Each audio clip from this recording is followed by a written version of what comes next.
It is week 8 of the college football season. We got 6 picks on the way, 4 spreads, 1 total, 1 player prop. Let's dive into it. If you are new, my name's Austin from Calling Our Shot, joined by our trusty friend, Logan. How are you doing? But first off, we got to recap last week, Logan. Hey, pretty solid week, 2-1. I'll do a little bit of a recap. I had Washington Huskies moneyline, a great game as they squeaked it out over Oregon. My Jack Plummer over in yards was sweat-free. I had a terrible wager in South Florida moneyline. Let's just not worry about that one. They got absolutely smoked. Logan, you had UNC -3, Missouri +2.5, and UCLA +3.5. Logan said he wanted me to wear a clown nose for betting USF. Well, I don't disagree with that. I'd argue, would you rather your bet lose on like a Hail Mary or never stand a chance in the first place? I don't know what you stand on that way, but either way, we have 6 picks on the way. And Logan, after a 2-1 week, I'm going to let you lead it off because I think you led off last week. What's your first pick going to be this week? And you're going to a sneaky underdog one. Who you got? Yeah, I'm going to an ACC showdown, hopefully to continue our winning ways. I'm taking the Duke Blue Devils, plus 14.5, -110 odds on DraftKings currently, your best value there. Now, I think this is going to be a sneaky, game for Florida State. Obviously, I obviously being a Florida alum, I hate Florida State's guts with my, with every fiber of being in me. But it's not a heart pick. It's definitely a head pick in this one. The Blue Devils rank first in the ACC and fourth in nationally in scoring defense. They have a really good defense, allowing just 9.83 points per game, and are currently one of just 16 teams in the country allowing less than 300 yards per game. With a defense like that, I can certainly keep this game within 2 possessions, and that's what we need to cover the spread. Duke's defense is equipped to stop Travis and this explosive Florida State offense. That's really where it could get out of, hand is the Florida State quick strike plays, some 25-yard plus plays down the field. I think Duke's defense is going to rise to the occasion. Duke's defensive front has caused havoc for opposing quarterbacks, has produced the second best pass efficiency defense in the country. They're really good against the pass, and I think Florida State might get a little impatient, dinking and dunking. And we've seen Travis, try to take those deep shots and force things.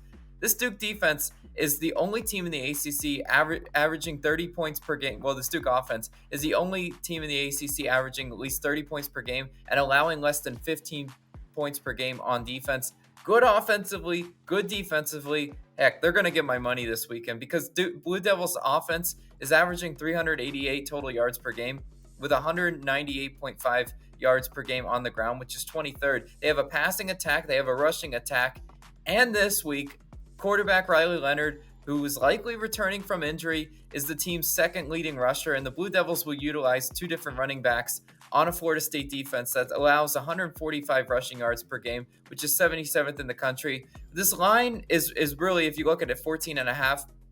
Even if Riley Leonard doesn't play, I don't see a huge change in the spread. This spread is kind of indicative that he's completely questionable.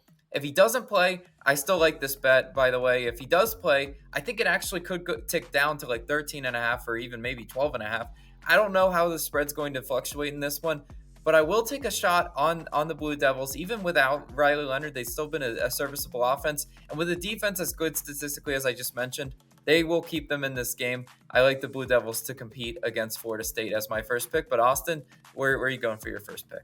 Yeah, so I'm going to be talking about some primetime matchups. I will talk about the Ohio State and Penn State game, but you're going to have to wait just a second. That'll be my second pick. One of them will be on the thumbnail. But for my pick, I'm going to USC and Utah. I'm actually taking the Trojans -6.5.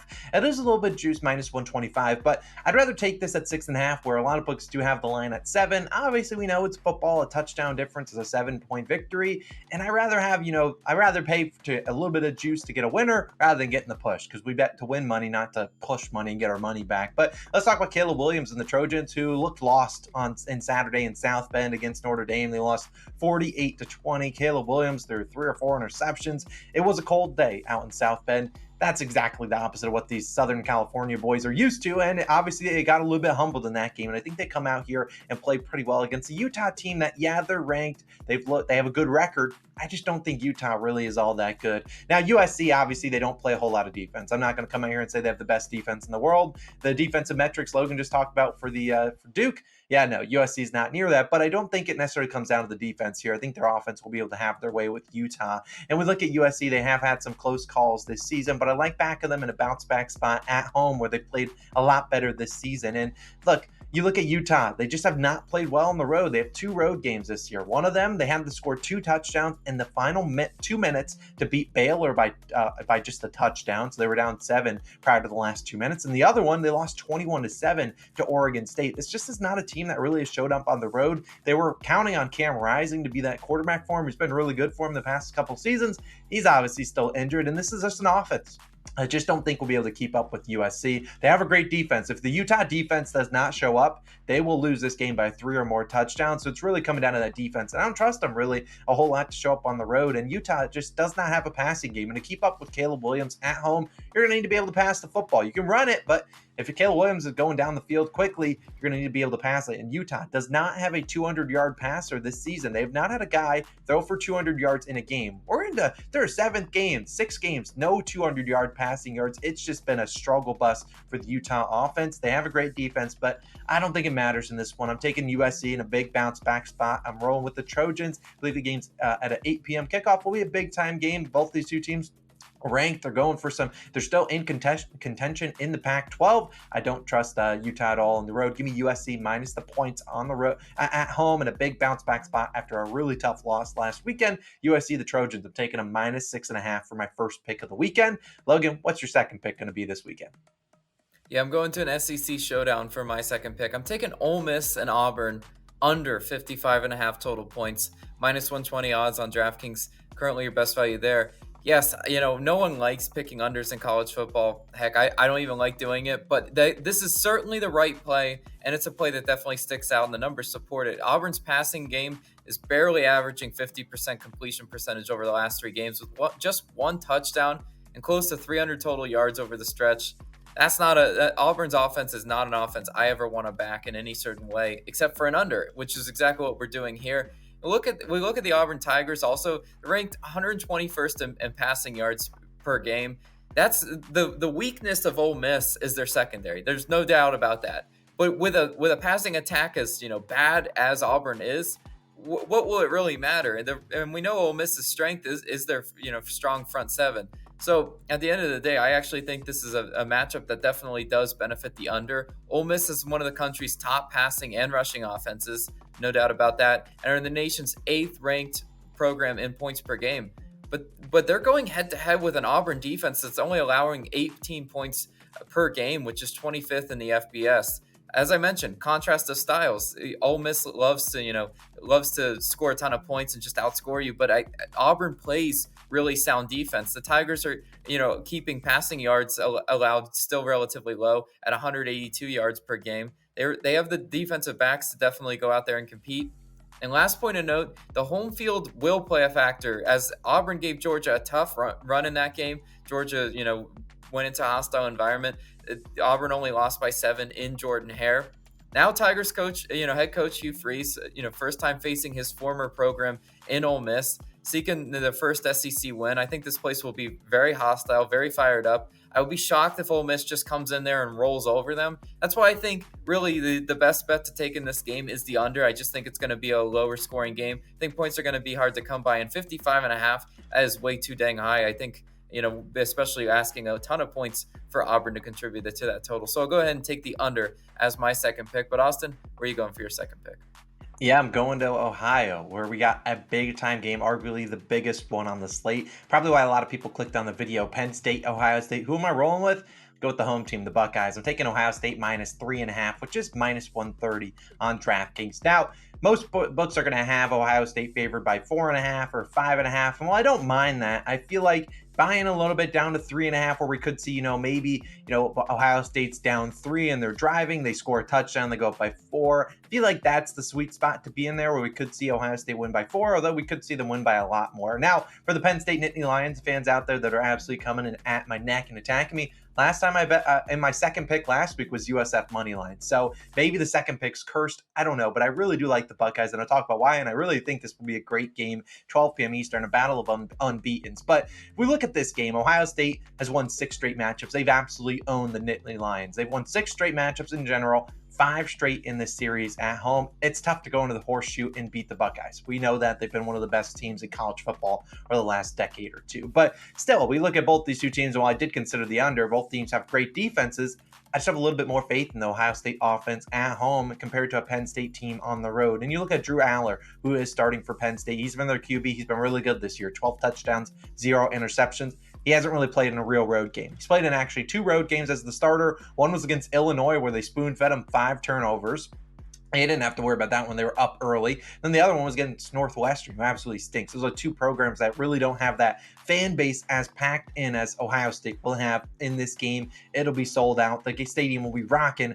I think Drew Aller struggles a little bit. This is in his first true test against, a really, really good team on the road. And I think Penn State will just struggle to be able to put up some points against Ohio State. We've already seen Ohio State go in the road into South Bend and beat a very good Notre Dame team. I just don't know if Drew Aller, he's been really good, but will his inexperience really show here? This is, first-time starter for this team this season. And so I think at the end of the day, Drew Aller just has not played good in those road games. Like I said, he hasn't played well. In his first one against Illinois, 16 for 33, no touchdowns. The next one against Northwestern, 18 for 33 and 1 touchdown. A combined 51.5 completion percentage on the road.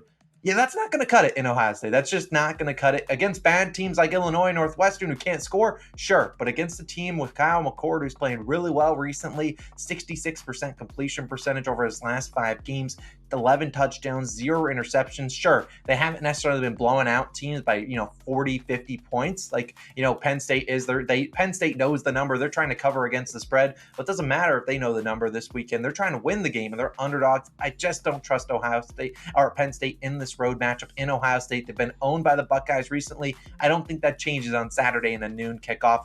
Look, I just a gut call. The Buckeyes have just had their number, and while Penn State's been really good, arguably their best shot against Ohio State in the last 5 to 10 years, but still I just don't trust them on the road in this matchup. So give me the Buckeyes minus the points, minus 3.5. Buckeyes fans probably love the pick. Penn State fans will hate it, but at the end of the day, I think this is going to be a really good game. But I'll roll with the home team, the Buckeyes, minus 3.5 in this showdown. But Logan, what's your third and final pick of the weekend going to be? Yeah, similar to yours, I'm going to a Big Ten showdown as well. And this is a rivalry game. I'm taking Michigan State plus 24.5, minus 115 odds on BetMGM, currently your best value. Now, this one just really comes down to too many points in a rivalry game. We look at the trends. I'm not a huge trends guy, especially in college football, but heck, this is one we just got to talk about. Michigan is 2-12-1 against the spread in their last 15 games against Michigan State. These games, say what you want, no matter how good or bad Sparty is, they play Michigan tough, and they will definitely be able to get up for this game. The Wolverines have cruised through a really lackluster slate of games. Michigan has yet to play a team in the top 40 and has not played a game closer than 24 points until this weekend. That's what I'm predicting that. I'm predicting they're actually going to get a test from Sparty in this one. The Spartans have the number 32 rushing defense, holding opponents to just 114.8 yards per game and 3.5 yards per rush. Michigan has been slightly, disappointing running the ball, failing to, average, over 5 yards a carry. I think that's really what's going to happen in this one. I think Michigan State's defense is going to be able to bottle up Michigan's offense. I mean, Michigan, if we look at kind of who they've played, Michigan turned it over 4 times against Bowling Green, couldn't run on East Carolina, gave up over 300 yards of total offense to Nebraska. So is it really that crazy to come in here and think, oh yeah, Sparty playing, with nothing to lose, everything to gain against their rival, could bow up and have a competitive game? Because 24.5 is a huge number, right? They can be competitive in this one. And Michigan State's defense is also great on third downs, allowing less than 25% success rate for opponents. That's third best in the country on third down. So hopefully they are able to get Michigan's offense off the field. And if they are, heck, I'll definitely take my chances with that. The Spartans have a new starting quarterback as well, Caden Hauser, who played well, against Rutgers. 18 for 29, 133 yards, 2 touchdowns. That was a weird game, for Sparty. But I trust Hauser to give us a chance at the cover or even a backdoor cover at such a high spread. Look, the backdoor at 24.5 will be left wide open. This is a game that if Michigan comes out there just expecting to roll over their rivals, I definitely think it could catch them by surprise. I'm not by any stretch calling Michigan State to win, But I think they will be, pesky for Michigan. I don't think they're just going to roll over and lose by 30 plus. So I'll go ahead and take the Spartans, laying the big number. But Austin, where are you going for your third and final pick? Back to the player props. They've been doing us really well in college football. Now, for some people that are in certain states for legalized betting, they don't give you the ability to bet college football props. I mostly do this for my DFS people, the people that are on the PrizePicks, the sleepers, the Underdog fantasy, so that they at least have a pick in case they don't have, a sports book that they can bet on, whether it's an offshore book or whatnot. But we've done really well on props, 4-1. Let's go to 5-1 last week's with Jack Plummer over 225.5. Yeah, the man had 350. Let's hope this guy can have 350 yards. Because I'm going to Luther Burden III, the Missouri wide receiver, over 99.5 receiving yards, minus 115 on DraftKings. Now, if he ends with 350, I don't know what we'll do, but I don't think he gets that. But he's been really good for Missouri. Didn't really help out Logan last week with this Missouri pick, but I think he helps out his team in a big way at home against South Carolina. Now, if you have no idea who Luther Burden III is, allow me to introduce you to him. He's probably going to be playing on Sundays. He's kind of reminds me of Deebo Samuel. Not a guy that really runs through a ton of people like Deebo did, but a guy that when you just want to get the ball in his hands and he just makes people miss. And he's super fun to watch. If you want to watch him, he'll be on Missouri versus South Carolina. But this season, we've seen Burden have 96, then 117, 114, 177, 140, 149, and then only 15 yards last week. So is over this line at 5 of 7, one miss with 96 yards. He is coming off just a dud against Kentucky, a team that just double teamed in the whole game. And sure, Kentucky said, sure, we'll let someone else beat them, and they did just that. They lost 38 to 21, and that was a great call by Logan on Missouri. But I don't expect South Carolina to do this, and this is a South Carolina defense that sucks. Let's talk about them. They are allowing 321 passing yards per game, number one in the college football. The worst. They're dead last. Not number one in a good way. Dead last in college football and FBS in terms of passing yards allowed. They just let, and Logan loved this, they let Graham Mertz, the Florida QB, just throw for like 430 yards, and he stinks, and Logan can vouch to that. Graham Mertz stinks. Ricky Pearsall had like 170 yards on him. We saw last year in this similar matchup, Brady Cook went up against South Carolina. The Missouri Tigers did win that one 23-10, but that game was a low-scoring win, an ugly one. You look at the over-under this weekend. 59.5 yards or points. That is a high over-under, given they barely even got half of that last year. Wouldn't be surprised if people are hammering the under, but South Carolina's defense has no interest in going under. They want to give up yards. And while Luther Burden didn't play great last year against South Carolina, only at 5 yards, you did look at their number one wide receiver at that point, which was Dominic Lovett. He had 10 receptions for 148 yards, absolutely smashing this line. Now, if you recognize the name Dominic Lovett, yes, he plays for Georgia now. He did transfer there where he's their number 2 leading receiver. Now, arguably their number 1 with Brock Bowers out for 4 to 6 weeks. Look, Luther is the guy in this offense. He's the number one guy. I just think they get the ball in his hand a ton. 100 yards for this guy. He's a dynamic playmaker. Like I said, I wouldn't be surprised if he's playing on Sundays just in a few years. I believe he's only a sophomore. So last year was his freshman year. This guy just really, really talented. 100 yards. I know it sounds like a high line, but when you watch him on Saturday night, he's going to be cooking. I think this is actually a 3:30 afternoon start, but like Luther Burden III, I'm rolling with you, man. Let's move to 5-1 on college football props. My favorite one of the weekend, taking us over 99.5 receiving yards. So those are 6 and favorite picks of the week. If we go 6-0, Logan and I will do a giveaway. Just hit that subscribe button, drop a like too. Let's absolutely dominate this weekend. We'll have some NFL videos live by the time college football's rolling around on Saturday. So those will be linked on the screen, plus a link to our second channel if you want to go show some love to that. But Logan Austin signing out. Let's have another winning week. See you guys back again next Friday with some more college football picks, as well as you'll see us in our other videos. We'll see you then. Peace.